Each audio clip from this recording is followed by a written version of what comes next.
Hello everyone. I'm usually on here much earlier than I am today, but it's been one of those days, and let me explain. Been a little down today. Not many of you know it, in fact maybe no one knows it, but one of our oldest sons actually left today to, he'll be gone the rest of the summer. He's going to be a camp counselor, and then his brother leaves next week and he'll be doing the same thing. Now I'll see one kid, for a few days in August, and then he's going to be gone, and the other son that's going to be leaving next week, I won't see him until the fall. So it's been one of those days that has just been a little sad for me because the summer has just sped by. And I know some of you parents who are on the other end who've already watched their kids grow up, you're probably thinking, been there, done that, and you will live to tell about it. And then some of you parents that are not quite there yet, you're probably thinking, oh my gosh, I can't wait until that day happens. Well, I'm stuck in the middle of it, and I'm just a little bit sad today for a couple of reasons. Life goes by so quick, and I just feel like my kids, and I know that many of you already have been through this, but I just think they grow up so fast, and you start questioning yourself. Did I do everything right? Which of course we didn't, but did I equip them? If they get in a jam, will they have the right answer? Will they be able to get out of it? Will they make the right choices? So all of those things run through your mind.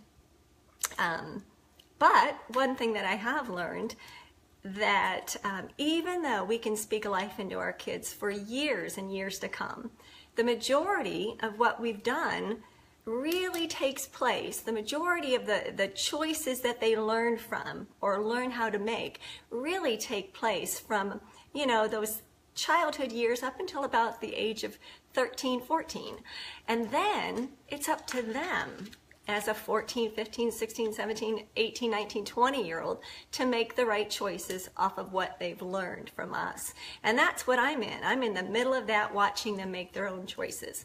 So I decided that topic of my son leaving today really ties in so nicely to what I've been hopping on here and talking about all week. I mentioned that about a month or so ago, I got to do a very big national training call, and I went over some things with people in my particular business that was really received well. And as I was thinking about the things that I got to train on, I realized that really what I was training on was for so many things in this world, not just my business.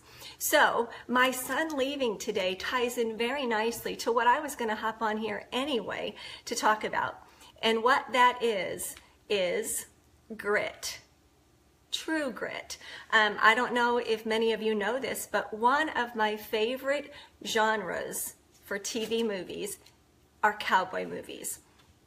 I grew up in the generation where there were just like 5 channels, not many to choose from, certainly not cable, satellite, or anything. And we went up and we had to turn the TV manually. We had no remote, so I'm sort of dating myself. But in that time period of growing up in that generation, I would watch Westerns with my dad on Sunday. In fact, all of us kids did. Westerns were really big on Saturday afternoon and Sundays. So I love John Wayne, my favorite cowboy of all times. And my favorite John Wayne movie, actually there's several, but one of my favorite is True Grit. I love the new version of True Grit, but honestly that old version is the best. But here's the deal. John Wayne was just this presence. But did you know, this is my opinion, that I feel that grit is about sweat, not swagger, sort of like the John Wayne swagger. Grit is about character and not so much charisma like John Wayne had. It's about determination and being driven by your goals and being passionate and persevering and going for challenges instead of taking the easy way out. And that's what I was thinking with my kid leaving. You know, I want him to have grit. I want him to fight for things, to not be handed things. And here's the deal. You don't have to be born with grit. It can be learned. You don't have to be born with grit. You know, Steve Jobs, did you know that he had a 2.65 GPA? But look what he did. Michael Jordan was actually cut from the varsity basketball team, but look what he did. Colin Powell, he actually was a C student, but look what he did. They all had grit. And tying it back into my kid again, and really it's just for us as well, but there's such a parallel to what we do with our kids and how we turn out as adults. But I don't know if you have recognized it. I'm sure you have, because it's really prevalent everywhere. But there's been this movement in the last 15, 20 years at least that I can remember, because it was happening when I taught school. But it's this big self-esteem movement. Where we praise kids for any little thing that they do, that they get a trophy even if they lose, that everyone gets to play in the game because they're on the roster. It's this entitlement. It's this sense of, well, I get it because. And that's just not, and let me back up and say that I'm all about praise. I'm all about edifying people. But I don't just hand it out just to hand it out. I love The Incredibles. I don't know if you've ever seen that movie. It's a kid movie. It cracks me up. Some of those movies crack me up anyway, because there's so many adult little parts in it. But one of the things in there, and this is an adult part, but Mr. Incredible says this, he has this little saying, or this little thing that he says, and it says, they keep inventing new ways to celebrate mediocrity. And it's true. We celebrate so often just mediocrity, and we're not made for mediocrity. We are made for greatness. And how about this movie? This is a movie that cracks me up, but it's called Meet the Fockers. Probably heard of it. Well, in that movie, maybe pay attention next time you're watching it, but you'll look at a wall and it's filled with 7th place ribbons. 7th place. Isn't that a hoot? What happened to 1st, 2nd, 3rd place ribbons? But anyway, when our kids think that they're little geniuses or that they are extra, like little super special beings, and believe me, I have done it wrong in my parenting. But when we do that to the extreme, we can better bet that they're going to be adults. Those little guys are going to grow up to be adults that aren't going to fight for very much. They're not going to work their little rears off for very much, because we have built them up to be so extra special for just being them little selves. And again, I am all about, we are all special. We are all uniquely made. We are one of a kind, and we were made for a purpose. So please don't misinterpret what I'm saying. I want to protect our kids so much. I want to make sure that they don't have disappointment or failures. But here's the deal. When I overdo that, then I am disallowing or taking away that opportunity for them to grow and to blossom and to think through problems the way we all should. So that's just something I've been thinking about with my son Lucas leaving. And here's a funny story. So he's going to be a camp counselor at a camp that he went to for years. And I'm so happy that they've decided to do that. Both boys have. But I laugh because when I sent them to camp, especially my youngest, I would pack all of their clothes and I'd put it in little Ziploc bags and I'd put the date on it, Monday, so they knew, when to grab things and when to wear it. But here's what happened, and I can still remember it like it was yesterday. One of my kids came back from camp and hadn't opened up any of those little Ziploc bags. That means he hadn't changed any of his clothes. And I said to him, and I won't say a name, "Hey buddy, looks like you didn't change any of your clothes." But it's because he said, "Mom, I don't know how to read yet."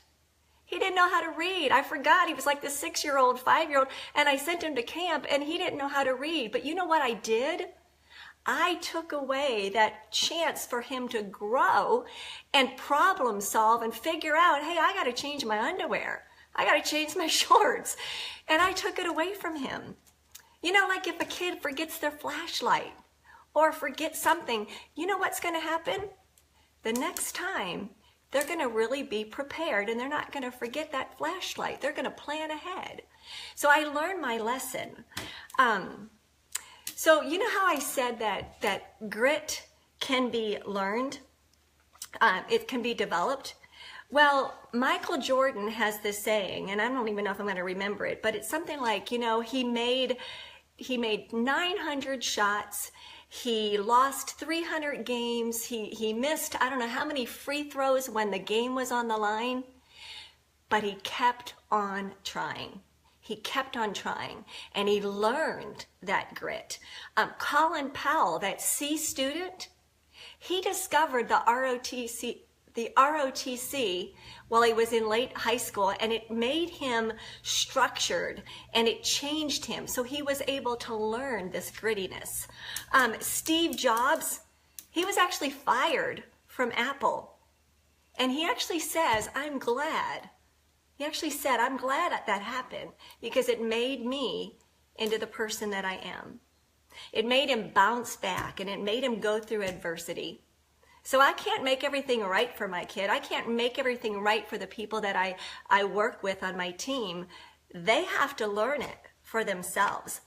So here's some things that, this is my opinion, that I think grit is comprised of. Grit is comprised of guts. You just have guts. You have the courage to take on adversity. You're going to put yourself out there. You're going to be declaring that I will do it. Not I might do it, but I will do it. So it takes guts. It takes resilience. Grit takes resilience. It takes you bouncing back from all your major setbacks. And actually, resilience is what gives grit its elasticity, because you're bouncing back from all the stuff that's been put in your way. And it also takes tenacity. Staying focused on a goal and being determined. So those are the things that I went ahead and I taught people in my industry. And there are also things that I'm learning to pass on to my kids. Not always getting it right, but I'm trying. So here's a challenge for you guys. Take it or leave it. How about the next time one of your kids wants you to make the peanut butter and jelly sandwich with bananas or something like that, or the tomato soup, whatever. How about you have them do it on their own, or you show them how to do it and let them do it on their own, because you don't know. Maybe they're going to start to love cooking and maybe they'll be a future chef one day.